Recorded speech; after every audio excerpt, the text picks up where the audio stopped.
Бұл Дели аэропортының дәл алды. Дәл алдынан шыққан бойда оңға қарай бұрыласыз. Осы жерде барлығы жабылып тұр.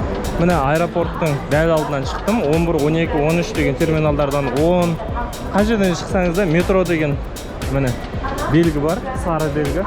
Сонымен жүре берсеңіздер, осы Дели метросының дәл алдына келесіздер. Аэропорттан шықтыңыз, жолдан өттіңіз.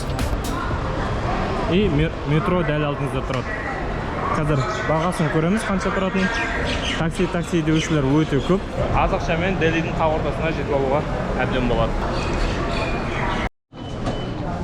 Метро Tickets дегенмен жүре берсеңіздер, дем адаспайсыздар, төменге түсу керек болады. Жаңа сары зданияның ішіне кіргеннен кейін төменге түсіп, мына жерден Tickets деп тұр, осы жерден билет сатып алу керек. Бұл жерде кім қайда барады, қай жол қайда барады барлығы көрсетілген. Өте ыңғайлы. Қазір билет сатып аламыз. Метроға отырғаннан кейін жалғастырамын видеоны. Мұнда түсіруге болмайды, мен жасырып түсіріп жүрмін. Мына осындай билет берді. Турникеттен өтеміз. 60 рупий тұрады, және картамен де төлеуге болады.